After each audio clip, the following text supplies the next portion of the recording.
भक्तों राधे राधे, जय श्री कृष्णा। भक्तों, आप सभी लोग जानते हैं कि 30 दिसंबर 2025 यानी मंगलवार को पड़ रही है पौष मास की पौष पुत्रदा एकादशी। और भक्तों, ये वह एकादशी है जो पौष मास में पड़ने वाली सबसे बड़ी तिथि है, क्योंकि ये मंगलवार के दिन पड़ रही है और इसका बहुत ही बड़ा और विशेष महत्व होता है। पूज्य पंडितों और गुरुजी ने कहा है कि अगर कभी भी मौका लग जाए और पौष महीने की पौष पुत्रदा एकादशी मंगलवार को पड़ जाए तो आप लोगों को 3 तुलसी पत्ते वाला उपाय तो अवश्य ही करना चाहिए। इन दोनों का संयोग बहुत ही कम आता है। इसी के साथ में गुरुजी ने अपनी शिव पुराण कथा में बताया है, जो हमारे हिंदू धर्म के 18 प्रमुख पुराणों में से एक है। भक्तों, इस दिन आपको एक 3 तुलसी पत्ते वाला उपाय तो आपको अवश्य ही करना चाहिए, क्योंकि ऐसा दिन पूरे साल में सिर्फ एक ही बार आता है। और भक्तों, आप सभी लोग जानते हो कि मंगलवार पौष पुत्रदा एकादशी का अगर सबसे बड़ा कोई उपाय है तो वह 3 तुलसी पत्ते वाला उपाय है। तो भक्तों, मंगलवार पौष पुत्रदा एकादशी के दिन आप लोगों को इस 3 तुलसी पत्ते वाला उपाय को जरूर करना है। बहुत सारे लोग होंगे जिन लोगों ने इस उपाय को ना किया हो, मतलब पूरा साल निकल गया, उन्होंने किसी भी दिन इस 3 तुलसी पत्ते वाला उपाय को न किया हो। पर भक्तों, आपके पास एक आखिरी मौका बचा हुआ है, जो कि 30 दिसंबर 2025 मंगलवार पौष पुत्रदा एकादशी के दिन है। इस दिन आप लोगों को इस वाले उपाय को जरूर कर लेना है। भले ही आपने महीने भर इस उपाय को ना किया हो, आपके पास महीने भर पर अगर आपने इस पौष महीने के मंगलवार पौष पुत्रदा एकादशी के दिन अगर इस वाले उपाय को कर लिया तो आपको इस उपाय को करने का वह फल मिलेगा जिसकी आपने कभी कल्पना भी नहीं करी होगी। इसीलिए आप लोग इस वाले उपाय को एक बार जरूर कर लेना है, ताकि आप लोगों के हाथ से ये मौका ना जा सके और आपको इस उपाय को करने का फल मिल सके। भक्तों, ये उपाय पंडित जी ने अपनी अभी की ही श्री शिव महापुराण की कथा में बताया है जी। इस उपाय को आज हम आपको बहुत अच्छे से समझाने वाले हैं। इस वीडियो को देखने के बाद इस उपाय को समझने के लिए आपको कोई और वीडियो को देखने की ज़रूरत नहीं पड़ेगी। तो चलिए भक्तों, उपाय को शुरू करते हैं। देखिए, ये इस पौष महीने के मंगलवार पौष पुत्रदा एकादशी के दिन ये इतना खास होता है, इतना महत्वपूर्ण होता है। देखा गया कभी कभी बड़े बड़े पूजा पाठ अनुष्ठान से जो मनोकामना पूर्ण नहीं होते, वो पौष महीने की मंगलवार पौष पुत्रदा एकादशी के दिन एक छोटे से उपाय करने से ही आपकी मनोकामना पूर्ण होती है। और बहुत सारे लोगों ने इस उपाय को किया भी है और उनको इस उपाय को करने का फल भी जरूर मिला है। अगर आप लोग भी इस उपाय को करना चाहते हैं तो आप इस उपाय को पहले अच्छे से समझ लेना, सुन लेना, उसके बाद करना। आपको इस उपाय का फल जरूर मिलेगा और इस उपाय को कर लेने से आपके घर में चाहे किसी भी प्रकार की दुख और समस्या क्यों ना चल रही हो, आपको उसका कारण भी नहीं पता है कि भाई ये समस्या किस कारण से चल रही है, उसका कुछ भी कारण हो सकता है। जैसे पितृदोष हो सकता है या किसी भी तरह का मंगल दोष भी हो सकता है। तो इस दिन आप लोगों को यह वाला उपाय कर लेना है। ये एक ऐसा उपाय है जिस उपाय को अगर किसी विशेष दिन पर किया जाए तो भाई उस विशेष दिन का जो है वो तो हमें मिलता ही मिलता है, पर हमने उस दिन पर इस उपाय को किया है तो हमें उससे भी बड़ा फल मिलता है और फल बहुत जल्दी मिलता है, क्योंकि आप इस उपाय को बहुत ही बड़े और विशेष दिन पर कर रहे हो। तो चलिए अब उपाय के बारे में बात करते हैं, लेकिन उससे पहले लोगों को ये जानना आवश्यक है कि आखिर यह उपाय किस समय करना है, किसको करना है और कैसे करना है। तो चलिए हम आगे आपको वीडियो में एक एक करके बता देते हैं। लेकिन उससे पहले अगर आप लोग हमारे चैनल पर पहली बार आए हैं या फिर मेरी आवाज़ आज पहली बार सुन रहे हैं तो हमारे चैनल को सब्सक्राइब जरूर कर लेना और इसके संभय के एक पार की संभय के बारे में वीडियो को लाइक करके कमेंट बॉक्स में श्री शिवाय नमस्तुभ्य ओम नमः शिवाय जरूर टाइप कर देना। तो भक्तों, इस 3 तुलसी पत्ते वाला को हमें इस मंगलवार पौष पुत्रदा एकादशी के दिन कैसे करना है, किसको करना है, किस समय करना है और कहाँ पर करना है, ये सारे सवालों के जवाब आपको इस वीडियो में मिल जाएंगे। और जो ये वीडियो देखेगा भाई, उसको 3 तुलसी पत्ते वाला उपाय जरूर करना चाहिए, क्योंकि इस दिन एक तुलसी पत्ते का भी बहुत ही बड़ा और विशेष महत्व होता है। और जब बात आ जाए 3 तुलसी पत्ते वाला उपाय की, तो ये सोने पर सुहागा वाली बात हो जाती है और ये बहुत ही बड़ा हो जाता है इस मंगलवार पौष पुत्रदा एकादशी का। तो अब भक्तों, इस 3 तुलसी पत्ते वाला उपाय को आखिर करना किसको है, सबसे पहले हम लोग वो बात जान लेते हैं।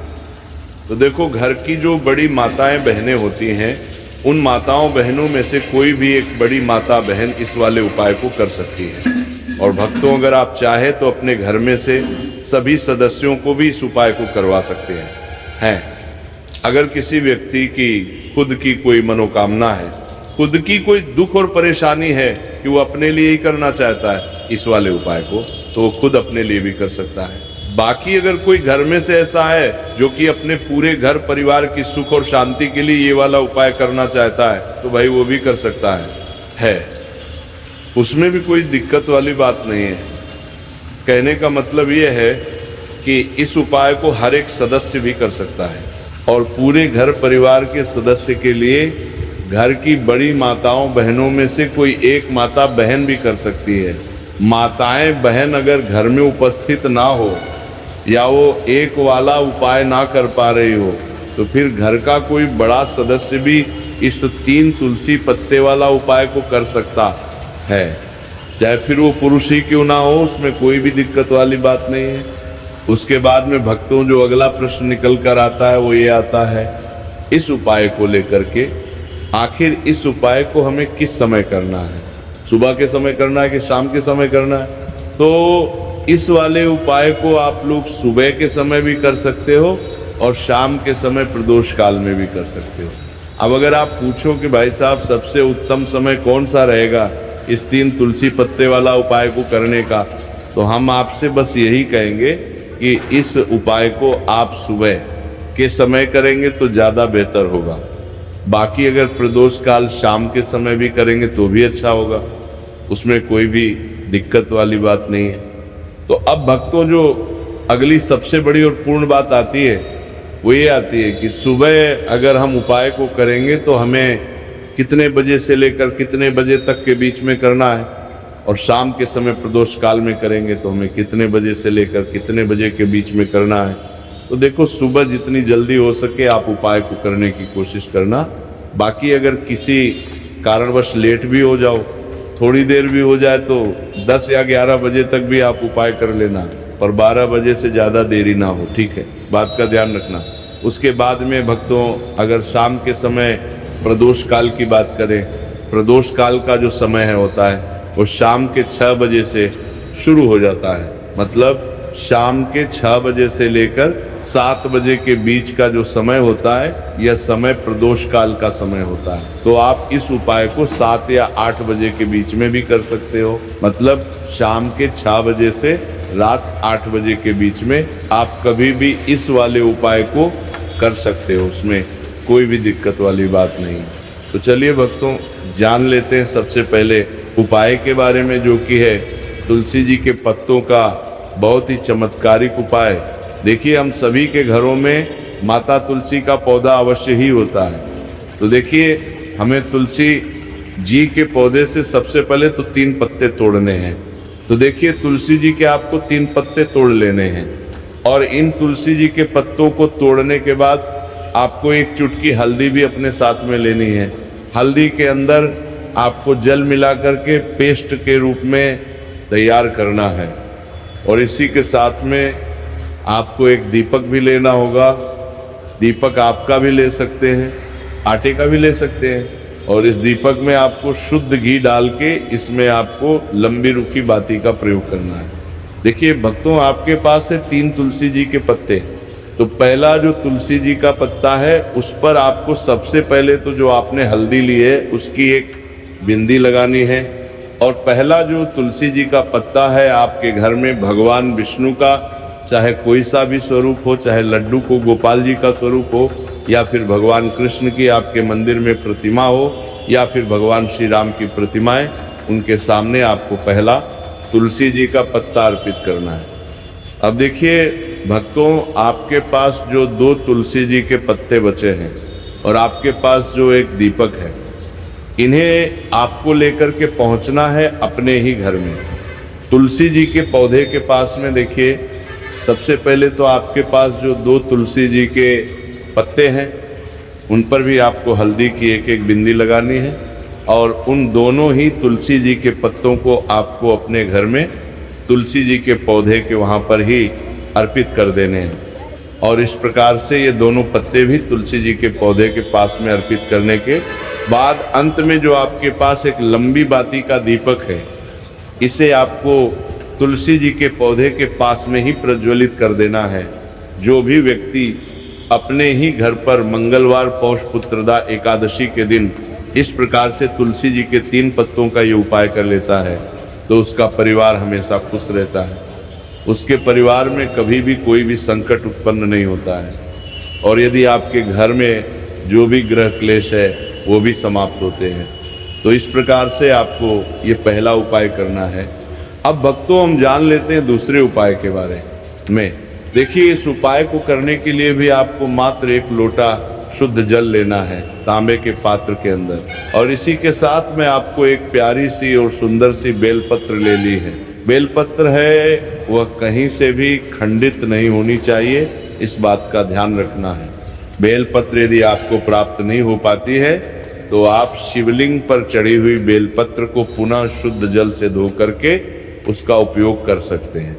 देखिए, इस उपाय को आप सुबह से लेकर के शाम तक किसी भी समय में कर सकते हैं।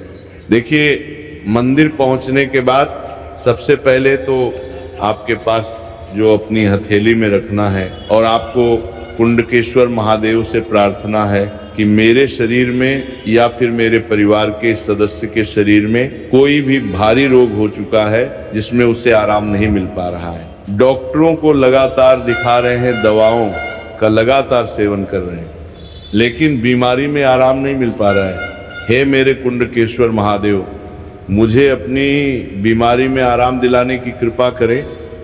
इस प्रकार से आपको कामना करते हुए ये जो एक बेलपत्र है इसे आपको माता अशोक सुंदरी वाले स्थान पर अर्पित करनी है।